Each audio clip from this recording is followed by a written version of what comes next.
নিজামুদ্দিন আউলিয়া বলেন, এই দায়িত্ব আল্লাহ আমারে দেয় নাই।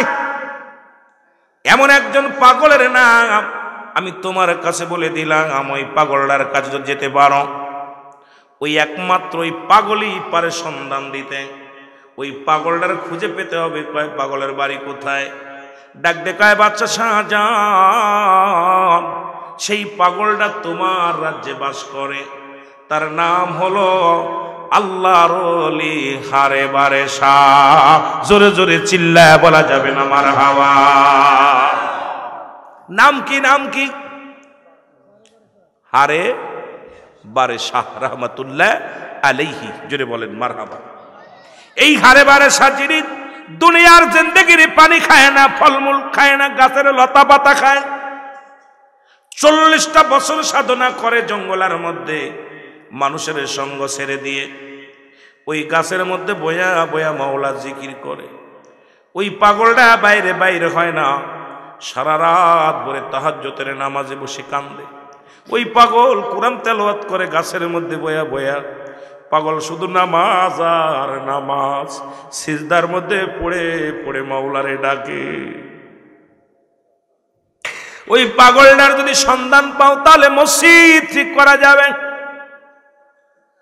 বাচ্চা শাহজাহান চলে আসলেন, খানা দানা নিয়ে, পানি নিলেন, শস্য নিলেন, যতটুক দরকার সব গুছায় নিয়ে বিবিরে কয়ে, বিবিরে আমি রওনা হয়ে গেলাম ওই পাগলটার সন্ধানে, যিনি আল্লাহর পাগল, দুনিয়ার কোনো মোকাফেক্কি নাই, যিনি রব্বে করিম আল্লাহ রব্বুল আলামিনের পাগল।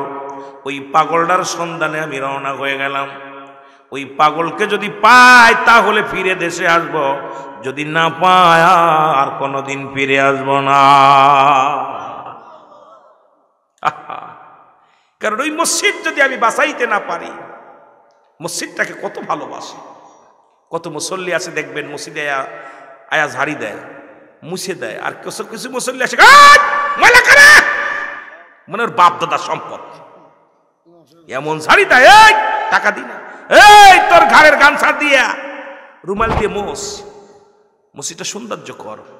আয়া মসজিদটারে চাটে, সমস্যা নেই, আল্লাহর ঘরটা পরিষ্কার কর, ঝাড়ু দে, পরিষ্কার কর, খালি কর্মচারী চিন্তা করিস কেন, নিজে কর। আইয়ে এমন এমন ভাব দেখায়।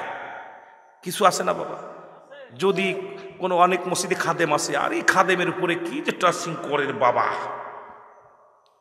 বেতন বন্ধু, এই বন্ধু, মানে এইটা আল্লাহর ঘরটি নিয়েও রাজনীতি অল বাংলাদেশে চলতেছে। জোরে বলেন ঠিক কিনা? পরিষ্কার করো আমার ভাইয়েরা, আমার বন্ধুরা, আমার গভীর মনোযোগ। বাচ্চা শাহজাহান জঙ্গলে রওনা হয়ে গেল। একদিন নয়, দুদিন নয়, সপ্তাহ কেটে গেল। ঘুরতে ঘুরতে বনের পশু পাখিগুলো বাচ্চা শাহজাহানকে দেখে, মুসলমান পশু পাখিগুলো দেখে, বাদশাও দেখে, বাদশারে দেখে, কিন্তু কোনো মানুষ পাওয়া যায় না জঙ্গলের ভিতরে। ঘুরতে ঘুরতে গভীর জঙ্গলের মধ্যে গেলেন, যা দেখে রে একজন পাগল সেজদার মধ্যে পড়ে ডাকে, রব্বে করিম, আমি পাপী, আমি গুনাহগার, আমার মতো গুনাহগার এই দুনিয়ার মধ্যে আর কেউ নাই, আমার মতো নাসাইক বানালিক বানালাইক বান্দে আর কেউ নাই। আল্লাহ তোমার দরবারে কান্দি, এই দুনিয়ার জিন্দেগি তুমি আমারে কত আরামে রাখছো, আয়েশে রাখছো। আরামে তুমি আরামে রাখছো, আয়েশে রাখছো। তোমার অক্সিজেন গ্রহণ করি, এই জমিনের ভিতরে কত শান্তির মধ্যে আছি আল্লাহ। এর চাইতে বেশি শান্তি আমি কবরে চাই না আল্লাহ। যত আসানে আছি এমন আসান তুমি আমারে কবরে দিও, ওই কবরটা যেন দুঃখ নাময় হয়, কবরটা যেন অশান্তি না হয়, মরণের পর যেন আমার সামনে দুর্ব্যবহার না হয়, ওই কবরটা যেন আমার আল্লাহ নাজাতের দরিয়া হয়ে যায়। জোরে বলা যাবে না মারহাবা। আরামে থাকতে থাকতে যে আজান, ফজরে আজান হয়, সালাতু খায়রুম মিনান নাওম, ঘুম থেকে নামাজ উত্তম, নামাজেও কেউ যায় না। আর ও এত কষ্ট থেকেও শুকরিয়া আদায় করে, আমরা এত ভালো আছি শুকরিয়া আদায় করি না। কিন্তু ও যে জমিনের মধ্যে আছে, চিন্তা করে আল্লাহ তো জমিনে আমার রাখছস, আমি বেঁচে আছি এই শুকরিয়া আদায় করে শেষ করতে পারছি না। তোর আলো দেখতেছি, অন্ধকার দেখতেছি, জমিন দেখতেছি, আসমান দেখতেছি, এই শুকরিয়া আদায় করে। আর আমার আল্লাহ এত দিছে, টাকা পয়সা, ধন দৌলত, ছেলে মেয়ে, পরিবার পরিজন, এত কিছু দেওয়ার পরেও এই নাফরমান বান্দা শুকরিয়া আদায় করি না। একটু তো একটু হলেই বলি, কথা বলছেন, একটু তো একটু হলেই আল্লাহ আমার দিকে তাকায় না। ঠিক কিনা, ঠিক কিনা? আহা, নাফরমান বান্দা। আমার ভাইয়েরা, আমার বন্ধুরা, আমার গভীর মনোযোগ। বাদশা শাহজাহান খবর এবার চিনতে পারে নাই, দেখ ওনার পাশে দাঁড়ায়া অনেকক্ষণ ধরে উনি আল্লাহর দরবারে কান্দে, ফরিয়াদ করে, দোয়া করে, বসে বসে কাঁদতেছিলেন। শেষ হয়ে গেল ফরিয়াদ, সন্ধ্যা লাগা বাপ। বাদশা শাহজাহান এবার যখন দাঁড়ায়া রইলেন, বাদশা শাহজাহানকে দেখেই উনি বললেন, তুমি বাবা কেন জঙ্গলের মধ্যে আসছো? তুমি কি দিল্লির বাদশা শাহজাহান? আপনি মাছ চিনলেন কেমন করে? কেন চেনব না? তোমার রাজ্যে আমি বাস করি, তোমার রাজ্যে বাস করি, তোমার জঙ্গলে বাস করি, তোমারে কেন চেনব না বাবা? তুমি এই দেশের প্রেসিডেন্ট। হুজুর মনে কিছু করবেন না, আমি একজন পথিককে, একজন আশিকরে খুঁজতেছি, যদি আপনি তার সন্ধান দিতে পারতেন। কয় কারে খোঁজ? কয় পুরো জঙ্গলটা একটা সপ্তাহ খুললাম, এই লোকটারে পাইলাম না। সেই লোকটার নাম হলো আল্লাহর ওলি হারে বারেশা। বলে বাবারে, তুমি যাকে খুঁজছো তিনি আর কেউ নয়, তিনি আমি হলাম সেই অপদার্থ মানুষ, আমি হইলাম সেই নালায়েক, আমি হইলাম সেই পাপী মিসকিন মানুষ। আমারে তুমি কেন খুঁজছো বাবা? আমারে তো খোঁজার কথা না, আমারে কেন তুমি খুঁজছো? বলে হুজুর, আমি আপনারে খুঁজছি, আমি বড় আশা করে আপনার কাছে আসছি, যেহেতু আপনি আমার নাম বলে দিছেন আর আমার রাজ্যে থাকেন। আপনার কাছে আমার দাবি, আমি একটা মসজিদ বানাইছি, ওই মসজিদখানা আমি 10,000 কর্মী নিয়োজিত করেছিলাম, 10,000 কর্মীদের কাজ করেছি, একা খতম কোরআন শরীফ পড়ায়া প্রতিদিন কাজ করাইছি। ওই মসজিদ যখন কমপ্লিট হয়ে গেল, 3টা জুম্মার নামাজ আদায় করলাম, একটা জুম্মার নামাজ আদায়, একটা জুম্মার নামাজ আল্লাহর দরবারে কবুল হয় নাই। বলে হয় নাই, কি হয়েছে? বলে হুজুর, কেবলা নির্ণয় ঠিক হয় নাই, যদি আপনি দয়া করে আমার কেবলাটা নির্ণয় ঠিক করে দিতেন, তাহলে সারা জীবন আপনার কৃতজ্ঞতা থাকতাম। জোরে জোরে চিল্লায়া বলা যাবে না মারহাবা। আল্লাহর ওলি হারে বারেশা বলে, বাবা আমি তোর মসজিদ তো ধাক্কা দিলেই সরে যাবে, তবে মসজিদ আমি ঠিক করে দিতে পারি, শর্ত আছে একটা আমার। কি শর্ত? মসজিদ একটা শর্ত আছে। বলে শর্তটা কি? বলে আমার জীবনে কিচ্ছু চাই না, দুনিয়ার জিন্দেগিতে কিচ্ছু চাই না, চা বলে আমি যেদিন মারা যাওয়ার পর আমার এই দেহখানা মসজিদের সামনে রেখে দিবা। ওই মেম্বার যখন মসজিদের মেম্বার সোজা আমারে কাফন দাফন করিয়া দাফন করে দিবা। মসজিদে আজান দিবে মসজিদে, আমি কবরে শুয়া শুয়া আজান শুনবো। ইমাম সাহেব সূরা কিরাত পড়বে মসজিদের মধ্যে বইয়া, এইগুলো আমি কবরে শুয়া শুয়া শুনবো। এই ওয়াদা যদি তুমি করতে পারো, ওই মসজিদের মেম্বারের সামনে যদি আমার কবরটা দাও, আমি কথা দিলাম রে, আমি তোমার মসজিদটা ঠিক করে দিব। জোরে বলেন মারহাবা। পাগলগুলো চাই কি দেখছেন? আল্লাহর পাগলটা দুনিয়া চাই না, কবরটার মধ্যে আসানে ওই কি শুনবে? কোরআন তেলাওয়াত শুনবে, কবরে শুয়ে আজান শুনবে। ওদের ধ্যান ধারা থাকে কোনটা? এইটা। পাগলগুলো তারা তো দুনিয়ার মুখাফেক কিনা, আল্লাহর পাগল। এই জন্য কবরে শুয়ে শুয়েও আজান শুনতে চাচ্ছে। বাদশা শাহজাহান বলে, আল্লাহর ওলি গো, জীবনের স্বপ্ন ছিল ওই মেম্বারের কাছে আমি ঘুমাইব, ওই মসজিদের পাশে আমার শেষ ঠিকানা হবে। বলে তাহলে তুমি চলে যাও, দরকার নাই। জীবনে আমার রব্বে করিমের কাছে আমি কিচ্ছু চাই নাই, শুধু গুনাহ মাফের জন্য কেঁদেছি। দুনিয়ার জিন্দেগি লোভ লালসা ছিল না, কোনো কিছু চাই নাই। দুনিয়ার মানুষ রে, তোর কাছে একটা চাইলাম, তুই রাজ্যের প্রধান, তোর কাছে একটা চাইলাম, কিছু চাই নাই, বাড়ি চাই নাই, গাড়ি চাই নাই, দুনিয়ার সম্পদ চাই নাই, শুধু একটু জ্বালা তোর ওই মসজিদের মেম্বারের সামনে 3.5 হাত জায়গা করে আমারে রেখে দিবি। আমি পাগল, আমি আসে, আমি আল্লাহর পাগল, আল্লাহর নাম শুনতে চাই কবরে শুয়ে, আমি আল্লাহর পাগল, আমি চাই মসজিদের সামনে ঘুমাইতেই সুযোগটা আমাকে একটু দিয়া দে। বলে হুজুর আমি রাজি, জোরে বলেন মারহাবা। তাহলে চল বাবা চল। ওদিনে ওনার জীবনের শেষ ঠিকানা মুসলমান, শুনে নাও, মুসলমান উনি জঙ্গল থেকে আসলেন, 40টা বছর পরে জঙ্গল থেকে বাইর হলেন। দুনিয়ার মানুষ শোনো, দিলের কান্ডা লাগায় শোনো। এবার উনি আসলেন, ডাক দিয়ে কয় বাচ্চা শাহজাহান তুই ম্যাপ ধরো, ভালো করে বৈজ্ঞানিক নিয়ে আসো, ম্যাপ ধরো। ম্যাপ ধরা হলো, মসজিদের মধ্যে হাত লাগাইয়া সবাইকে ডাক দিয়ে বলেন ভাইরা মসজিদটা কেবলা নির্ণয় ঠিক হবে, সবাই 2 রাকাত করে নামাজ আদায় করো। সবাই নামাজ আদায় করলেন। এবার বলেন রব্বে কারিমের কাছে আস্তাগফিরুল্লাহ, তওবা করো। তওবা করালেন, তওবা করাইয়া নিজে পাগলটা মসজিদের মধ্যে হাত লাগাইয়া দিয়া ডাক দিয়ে বলে আল্লাহ আমিও তোমার, মসজিদও তোমার আল্লাহ, জীবনে কিছু চাই না, এই মসজিদের মেম্বারের নিচে আমি ঘুমাতে চাই রে আল্লাহ, এই স্বপ্নটা আমার পুরা করো বাকি নেই। আল্লাহ যদি তোমার আশিকরে যদি এই পুরা করে দাও, সারা জীবন তোমার গোলাম ধন্য হবে। এই মসজিদের মেম্বারের সামনে আমি ঘুমাইতে চাই, যেখানে ইমাম সাহেব নামাজ আদায় করে এর সামনে আমি ঘুমাইতে চাই, একটু সুযোগ করে দাও। মসজিদের মধ্যে হাত লাগায়, আল্লাহর ঘর মসজিদে বড় স্বপ্ন আমার।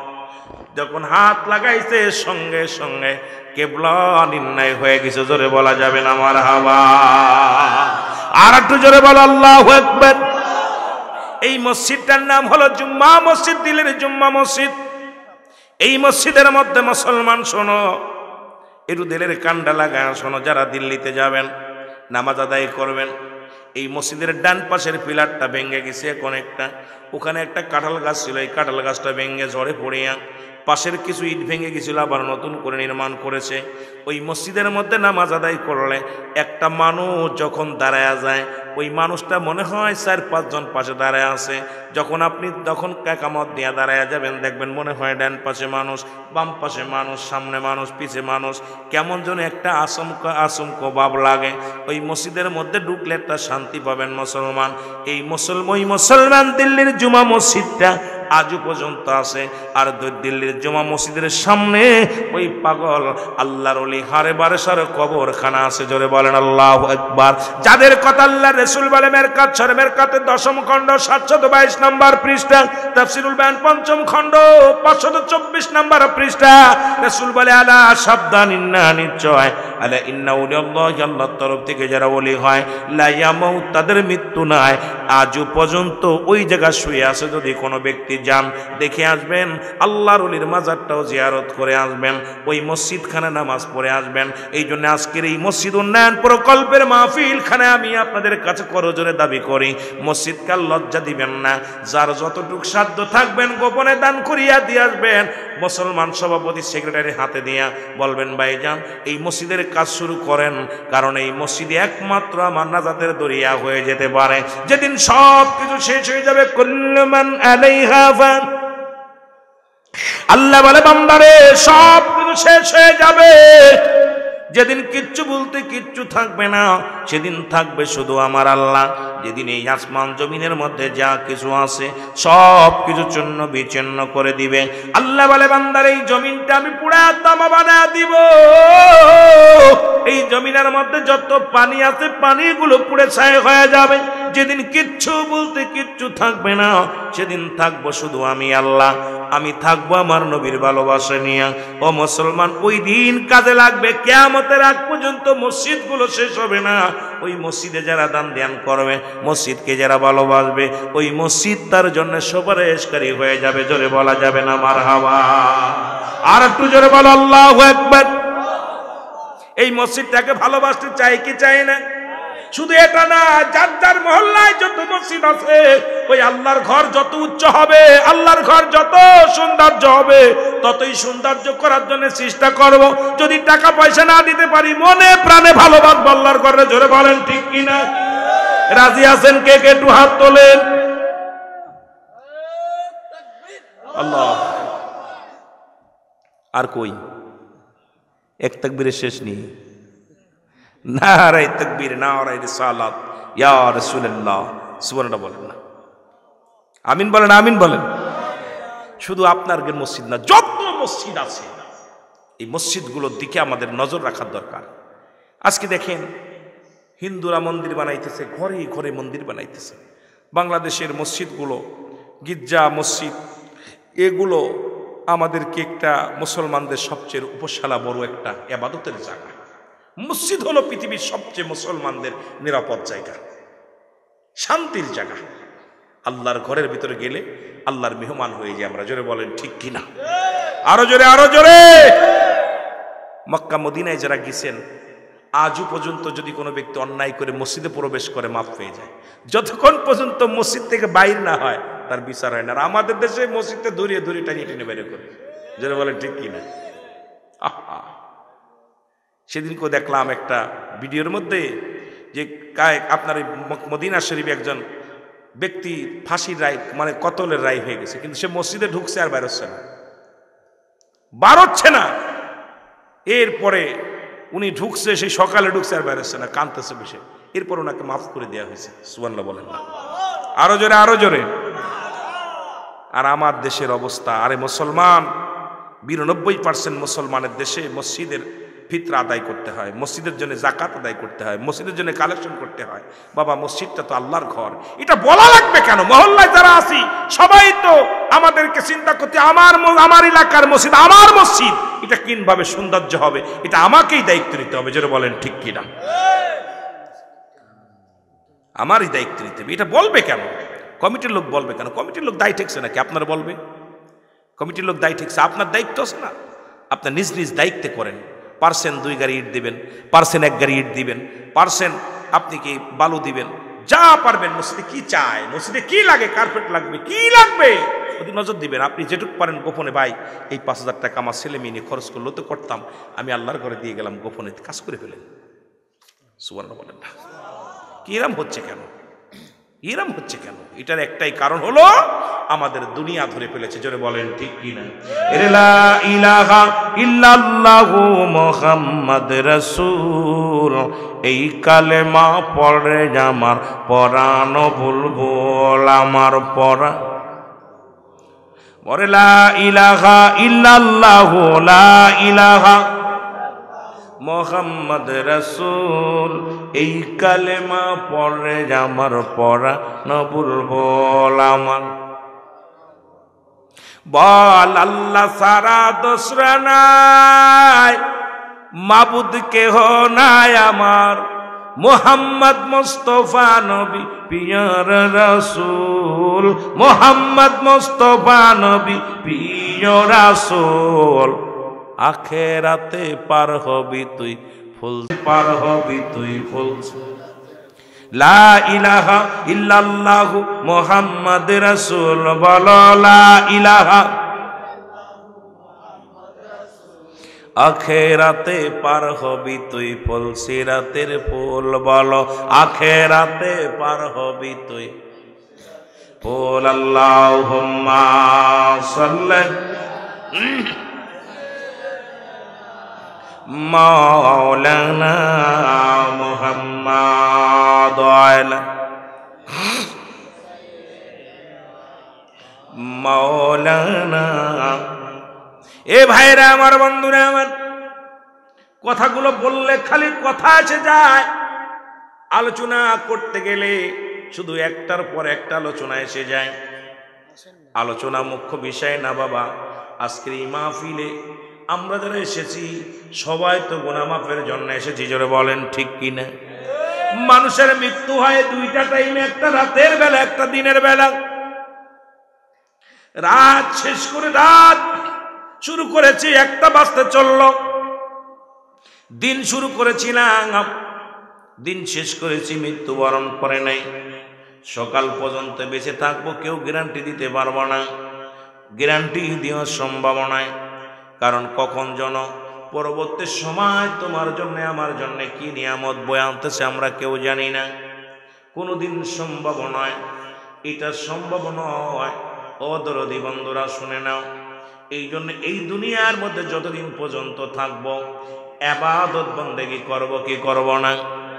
রাসূল আকরাম সাল্লাল্লাহু আলাইহি ওয়াসাল্লাম কালেমার দাওয়াত দিতে লাগলেন, লা ইলাহা ইল্লাল্লাহ, নাই কোনো মাবুদ এক আল্লাহ ছাড়া। এটা শুধু নবীদের দাওয়াত নয়, সমস্ত পয়গম্বরের দাওয়াত। ঠিক কিনা? জোরে বলেন ঠিক কিনা? আদম আলাইহিস সালাম থেকে শুরু করে যত নবী এসেছেন সবাই তো একই দাওয়াত দিয়েছে, লা ইলাহা ইল্লাল্লাহ। আর আমার নবী মুহাম্মদুর রাসূলুল্লাহ সাল্লাল্লাহু আলাইহি ওয়াসাল্লাম জোরে জোরে চিল্লায় বলেন মারহাবা। নবীজি দাওয়াত দিলেন, আর মুসলমান যে কথা বলতেছিলাম, দিলের কান্ডা লাগা শোনো, দিলের কান্ডা লাগা শোনো। এই দাওয়াত দিতে লাগলেন, কিন্তু তৎকালীন জামানায় এই দাওয়াত মানতে পারে না একজন কানা খাটাস, তার নাম হলো মুসলমান অলিদ। নাম কি? জোরে বলেন নামটা কি? অলিদ কিন্তু মানতে পারে নাই কালেমা। উনি নিজে একটা দেবতা বানাইলেন, কয় আব্দুল্লাহর বেটা মুহাম্মদ যে খোদার সঙ্গে ইবাদত করে, যে খোদার ইবাদত করে, যে বন্দেগী করে, এই খোদা একটা 2 নাম্বার, আব্দুল্লাহর বেটা মুহাম্মদ 2 নাম্বার। জোরে জোরে চিল্লায় বলা যাবে না নাউজুবিল্লাহ। নারায়ে তাকবীর, নারায়ে রিসালাত, নারায়ে তাকবীর। স্লোগান একটা কি বসতে দেন, মাইক টেনেন, মাইক টেনেন। আমাদের প্রধান অতিথি